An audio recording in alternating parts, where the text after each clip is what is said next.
Hello guys, আসসালামু আলাইকুম। আশা করি আপনারা সবাই ভালো আছেন।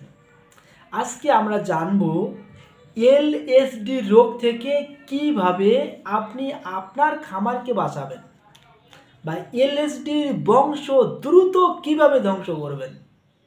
তো আজকে আমরা এই বিষয়টি জানব। অবশ্যই আপনারা ভিডিওটি শুরু থেকে শেষ পর্যন্ত দেখতেই থাকবেন। তো খামারি বন্ধুরা, এলএসডি ভাইরাস আপনার গরুকে আক্রান্ত করছে, এটা আসলে কিছু লক্ষণ দেখে আপনি বুঝতে পারবেন।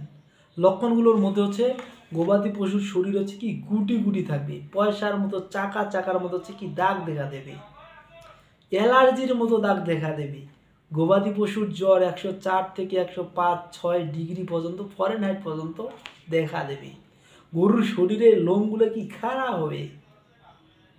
গবাদি পশুর হচ্ছে আপনার এই যে গলার এখানে হচ্ছে কি পানি জমে থাকবে।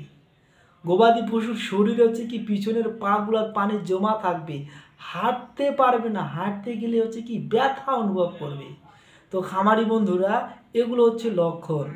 তো যখনই আপনি এই লক্ষণগুলো বা এই সিমটমগুলো দেখা পাবেন, আপনি নিশ্চিত ধরে নেবেন যে হচ্ছে এটা গরুর লাম্পি হয়েছে। আর লাম্পি সবচেয়ে বেশি অ্যাটাক করে বাছুর গরুকে। কাকে? বাছুর গরুকে অ্যাটাক করে। কোন সময় হয়? এটা হচ্ছে বর্ষার আগে এবং বর্ষার পরে। কেন হয়? বর্ষার আগে এবং বর্ষার পরে মাঠে হচ্ছে কি যখন হচ্ছে কি ছেড়ে দেওয়া খাওয়ায়, তখন হচ্ছে কি মশা মাছির উপদ্রব, আর বর্ষাকালে মশা মাছির উপদ্রব খুবই বেশি হয়। আর এই মশা মাছি তখন কি করে? গরুকে খুবই কামড়ায়। আর কামড়ার পরে এই গরু থেকে এই মশা এই গরুকে যখন কামড় দেবে, ঠিক তখনই আপনার গরুকে লাম্পি অ্যাটাক করবে। আর এই লাম্পি অ্যাটাকটা সবচেয়ে বেশি কোন কালে? বর্ষাকালে করে। তো খামারি বন্ধুরা, তাহলে হচ্ছে এই লাম্পি স্কিন ডিজিজ আপনার বর্ষাকালে গরুকে অ্যাটাক করে। কোন বাছুরকে, মানে কোন গরুকে? সাধারণত ছোট বাছুরকে অ্যাটাক করে। আর এটা ছড়ায় কিভাবে? মশা মাছি উকুন আটালির দ্বারা। এ থেকে বাঁচার উপায়, এ থেকে বাঁচবেন কিভাবে? খামারি বন্ধুরা, অনেক ডাক্তার আছে বা অনেক প্রাণী চিকিৎসক আমাদের ভাই আছে, এটা বুঝে শুনে না বুঝে প্রথমে গিয়ে আগে একটা অ্যান্টিবায়োটিক মারলো। অ্যান্টিবায়োটিক মারার পরে একটা ব্যথানাশক ইঞ্জেকশন মারলো, তারপরে একটা অ্যালার্জি নাশক ইঞ্জেকশন মারলো। কিন্তু ভাই, এই লাম্পি স্কিন ডিজিজ বা ভাইরাসকে অ্যান্টিবায়োটিক দিয়ে প্রতিহত করা যায় না। লাম্পির ভাইরাসকে কি, মানে ভাইরাসকে অ্যান্টিবায়োটিকের হচ্ছে কি অ্যান্টিবায়োটিক দিয়ে হচ্ছে কি একে দমন করা যায় না। একে দমন করার একটাই উপায় হচ্ছে, সেটা হচ্ছে সুস্থ গরুকে এই লাম্পি স্কিন ডিজিজের মানে টিকা দিতে হবে বা ভ্যাকসিন দিতে হবে। তাহলে আপনি আপনার খামারের গরুকে সুস্থ রাখতে পারবেন। খামারি বন্ধুরা, আবার অনেকজন কি করে, এই খামারের গরুকে বা আপনার হচ্ছে কি বাড়ির গরুতে যদি লাম্পি স্কিন ডিজিজ রোগ দেখা দিয়েছে, অনেকজন করে কি ডাইরেক্ট গিয়ে হচ্ছে কি অ্যান্টিবায়োটিক মারে। কিন্তু ভাই, অ্যান্টিবায়োটিক মারা যাবে না। অ্যান্টিবায়োটিক মারলে গরু, সুস্থ গরু অনেকটা দুর্বল হয়ে যায়, গরুর রোগ প্রতিরোধ ক্ষমতা কমে যায়, গরুর রোগ প্রতিরোধ ক্ষমতা কমে যায়। তো যখনই হচ্ছে আপনার গরুকে লাম্পি স্কিন ডিজিজ রোগ দেখা দেবে, আপনি সাথে এই ট্রিটমেন্টটা, এই পদ্ধতিটা অবলম্বন করবেন, ইনশাল্লাহ আপনার গরু দ্রুত সময় সুস্থ হয়ে উঠবে। যে টিপসগুলো আমি দেব, তো প্রথমত যে টিপসটা দেব সেটা হচ্ছে খামারি বন্ধুরা, তো হচ্ছে লাম্পি স্কিন ডিজিজ থেকে বাঁচার প্রথমত যে উপায়টা হচ্ছে, সেটা হচ্ছে খুবই গরুকে যত্ন করতে হবে, খুবই গরুকে পরিচর্যা করতে হবে। সঠিক যত্ন, সঠিক পরিচর্যার মাধ্যমে এই অসুস্থ গরুকে সুস্থ করা যায়। তো খামারি বন্ধুরা, আপনার গরুকে যখন এই লাম্পি স্কিন ডিজিজ অ্যাটাক করবে, আপনি প্রথমত যেটা কাজ করবেন, প্রথমত আপনি অ্যান্টিবায়োটিক, যে কোনো অ্যান্টিবায়োটিক আপনি ব্যবহার করবেন না। অ্যান্টিবায়োটিক ব্যবহার করলে আপনার গরুর রোগ প্রতিরোধ ক্ষমতা অনেকটা কমে যায়। তো আপনাকে সর্বপ্রথম লক্ষ্য করতে হবে, যেহেতু আপনার গরুর এ রোগ দেখা দিয়েছে, সর্বপ্রথম আপনার গরুর রোগ প্রতিরোধ ক্ষমতা বাড়াতে হবে। রোগ প্রতিরোধ ক্ষমতা বাড়াতে আপনাকে ভিটামিন সি যুক্ত যে কোনো খাবার বা ভিটামিন সি যুক্ত বাজারে যদি কোনো ওষুধ পাওয়া যায় সেটা খাওয়াতে হবে। তারপরে রোগ প্রতিরোধ ক্ষমতা বাড়াতে আপনাকে জিঙ্ক খাওয়াতে হবে। তাহলে হচ্ছে কি রোগ প্রতিরোধ ক্ষমতাতে মানে বাড়াতে আপনার ভিটামিন সি এবং জিঙ্ক হচ্ছে রোগ প্রতিরোধ ক্ষমতা বাড়াতে জিঙ্ক এবং ভিটামিন সি খুবই ভালো ভূমিকা রাখে। তাহলে আপনার গরুকে আপনি কি করবেন, প্রথমত যদি লাম্পি স্কিন ডিজিজ হয় অ্যান্টিবায়োটিকের ব্যবহার পরে করবেন, আগে আপনাকে রোগ প্রতিরোধ ক্ষমতা বাড়াতে হবে। আর রোগ প্রতিরোধ ক্ষমতা বাড়ানোর জন্য বর্তমান বাজারে যেগুলো ওষুধ পাওয়া যায় সেই ওষুধগুলো আপনাকে খাওয়াতে হবে। এটা হচ্ছে প্রথম স্টেপ। তাহলে এই প্রথম স্টেপে আপনাকে যে ওষুধগুলো হচ্ছে কি খাওয়াতে হবে বা রোগ প্রতিরোধ ক্ষমতা বাড়াতে মানে ভিটামিন সি যুক্ত যে খাবার আছে আমি আপনাদের বলতেছি। SKF কোম্পানির একটা ওষুধ আছে, ওষুধটার নাম হচ্ছে FL কেয়ার। SKF কোম্পানির যে ওষুধটা আছে এর নাম হচ্ছে FL কেয়ার। তারপরে হচ্ছে কেমিস্ট কোম্পানির একটা ওষুধ আছে, এটা হচ্ছে FL গার্ড। আর এসিআই কোম্পানির একটা ওষুধ আছে, এটা হচ্ছে নো লাম্পি। এটা হচ্ছে ভিটামিন সি যুক্ত একটা ওষুধ। এটা হচ্ছে গরুর বা যে গরুর লাম্পি হয়েছে তার রোগ প্রতিরোধ ক্ষমতা বাড়াতে এই ওষুধটা খুবই ভালো একটা ভূমিকা রাখে বা অবদান রাখে। খামারি বন্ধুরা, এরপরে আপনারা মানে ভিটামিন সি যুক্ত খাবার একটা নিলেন, তারপরে আপনারা খাওয়াবেন গবাদি পশুকে যে কোনো জিঙ্ক খাওয়াতে পারেন, যেমন একমি কোম্পানির জিসভেট, একমি কোম্পানির জিসভেট। তারপর হচ্ছে SKF কোম্পানির হচ্ছে কি জিঙ্ক কেয়ার। তো এই জিঙ্কগুলো খাওয়াবেন, তাহলে হচ্ছে জিঙ্ক এবং ভিটামিন সি রোগ প্রতিরোধ ক্ষমতা বাড়াতে অনেকটা সাহায্য করে। তো খামারি বন্ধুরা, তাহলে প্রথম স্টেপে আপনাকে হচ্ছে কি ভিটামিন সি যুক্ত খাবার এবং জিঙ্ক খাবার আপনি দিলেন। তারপরে গরুর কিন্তু হচ্ছে কি জ্বর হতে পারে, কি হতে পারে, জ্বর হতে পারে। আপনি হচ্ছে কি অতিরিক্ত ব্যথা মানে খুবই ব্যথা নাশক যে অনেক ওষুধ আছে মানে পেন কিলার যেটাকে বলে, তো সবচেয়ে বেশি মানে আপনি হচ্ছে কি মানে বড় অ্যান্টিবায়োটিক মানে বড় হচ্ছে যে পেন কিলার যে ওষুধগুলো আছে এগুলো আপনি প্রথমত ব্যবহার করবেন না। আপনি ব্যবহার ওগুলো না করে আপনি প্রথমত প্যারাসিটামল জাতীয় আপনি এইসভেট বা ফাস্টভেট খাওয়াতে পারেন। তো এগুলা খাওয়ালেই কিন্তু জ্বরটা অনেকটা উপশম হয়ে আসে বা কন্ট্রোলে চলে আসে। তো খামারি বন্ধুরা, আপনি অ্যান্টিবায়োটিক ব্যবহার না করে আমি যে ওষুধগুলোর কথা বললাম ভিটামিন সি যুক্ত সিরাপ বা হচ্ছে আপনার জিঙ্ক সিরাপ এগুলো খাওয়াবেন। এগুলো খাওয়ালেই আপনার গবাদি পশুর রোগ প্রতিরোধ ক্ষমতা অনেকাংশে বেড়ে যায়। তারপরে জ্বরনাশক আপনি হচ্ছে কি ফাস্টভেট বা এইসভেট খাওয়াতে পারেন খামারি বন্ধুরা।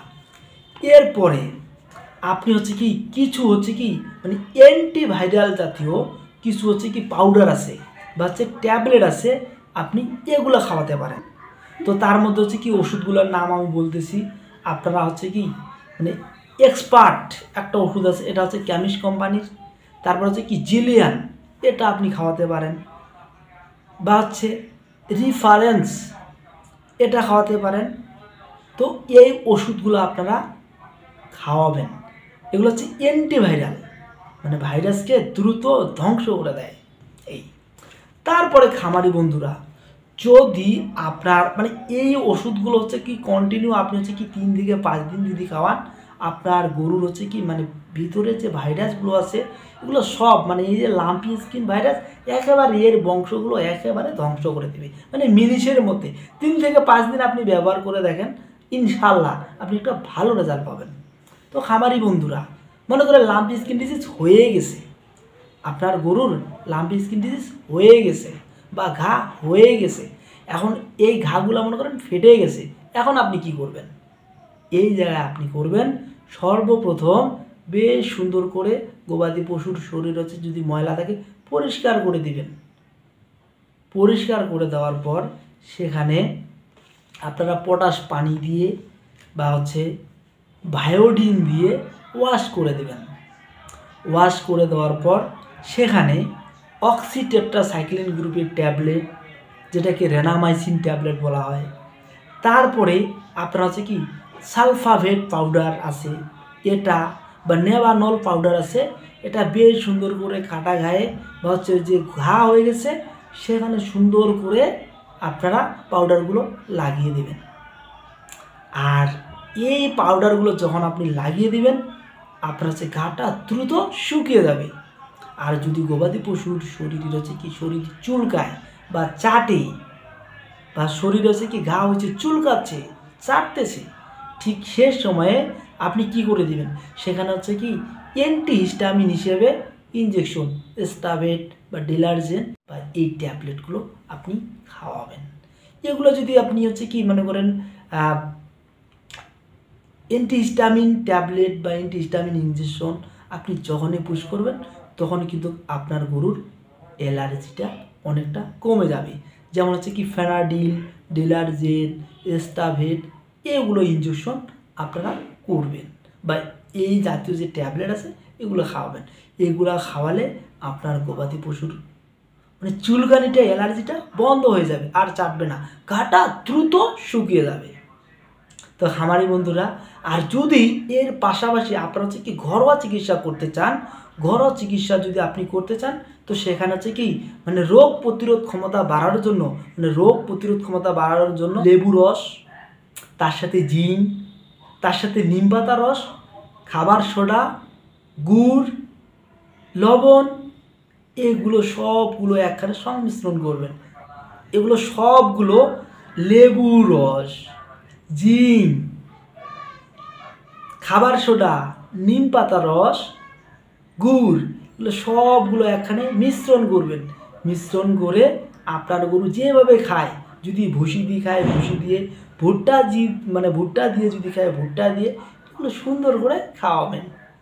যেভাবে খায় খাওয়ার পরে দেখবেন আপনার গরুর যে হচ্ছে জিঙ্ক খাওয়াচ্ছেন, ভিটামিন জি খাওয়াচ্ছেন, রোগ প্রতিরোধ ক্ষমতা বাড়তেছে, আপনার গরু হচ্ছে কি সুস্থর দিকে চলে আসতেছে।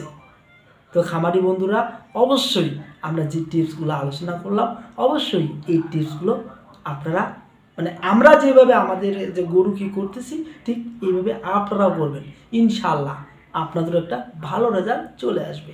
তো খামারি বন্ধুরা, আপনি যে এই লাম্পি স্কিন ডিজিজের যে ট্রিটমেন্ট করলেন, মনে করেন হচ্ছে কি আপনার গরুর শরীরে হচ্ছে কি চাকা চাকা দাগ হয়ে গেল, ঘা হয়ে গেল, ঘা সুস্থ হইল, এই প্রাণীটা এতদিন চিকিৎসা করলেন, একটা কিন্তু ধক্কল পেয়ে গেল, কি ভালো ধক্কল পাইল, মানে হচ্ছে কি 1.5-2 মাস হচ্ছে কি গরু ঠিকমতো খাচ্ছে না, তারপর হচ্ছে কি আস্তে আস্তে খাচ্ছে, মুখে ঘা হয়েছে, শরীরে ঘা হয়েছে, ভিতরে ঘা হয়েছে, অনেক কষ্ট করে গরুটা কি হচ্ছে কি মানে দিনাতিপাত করলো। এখন এই গরুটার কি হচ্ছে কি আপনি যখন হচ্ছে কি মনে করেন জ্বরের ট্যাবলেট খাওয়ালেন বা হচ্ছে এফএল কেয়ার খাওয়াইলেন বা হচ্ছে এফএল গার্ড খাওয়াইলেন বা হচ্ছে জিঙ্ক সিরাপ খাওয়াইলেন, তারপর হচ্ছে কি লাম্পি স্কিন ডিজিজ থেকে হচ্ছে কি রোগ থেকে মানে সুস্থ হইলো। তো এই দীর্ঘ মেয়াদে গরুটার তো একটা ধক্কল পাইল। তো এই ধক্কল পাওয়ার পর গরুটার মানে দ্রুত সুস্থ করার জন্য আপনারা যে কোনো ভিটামিন মিনারেল খাওয়াতে পারেন। এই ভিটামিন পাউডার বা ভিটামিন মিনারেল যে সিরাপগুলো আছে এগুলো খাওয়ালে গরু দ্রুত ওই আগের অবস্থায় ফিরিয়ে আসবে। তো খামারি বন্ধুরা, দেরি না করে আপনি এখনই আপনার অসুস্থ গরুকে আমাদের নির্দেশনা দেওয়া ওষুধগুলো খাওয়ান, ইনশাল্লাহ আপনার গরু সুস্থ হয়ে উঠবে। আমার এই ভিডিও যারা দেখতেছেন ভিডিওটি বেশি বেশি করে শেয়ার করে দিন। যারা এই ভিডিওটি দেখবে আমি আশা রাখবো প্রতিটা খামারিদের আমাদের সবাই ভালো হবে। তো সবাই ভালো থাকবেন, সুস্থ থাকবেন। যারা হচ্ছে এই চ্যানেলে নতুন অবশ্যই চ্যানেলটিতে এখনই সাবস্ক্রাইব করে রাখবেন, পরবর্তী যে কোনো ভিডিও নোটিফিকেশন আপনার কাছে সবার আগে যাতে যায়। তো তার জন্য এখনও যারা চ্যানেলটি সাবস্ক্রাইব করেন নাই চ্যানেলটাতে সাবস্ক্রাইব করে রাখবেন আর আমার জন্য দোয়া করবেন। আপনাদের জন্য আমি এর থেকে আরও ভালো ভালো ভিডিও যাতে উপহার দিতে পারি। তো সবাই ভালো থাকবেন, সুস্থ থাকবেন। আল্লাহ হাফিজ।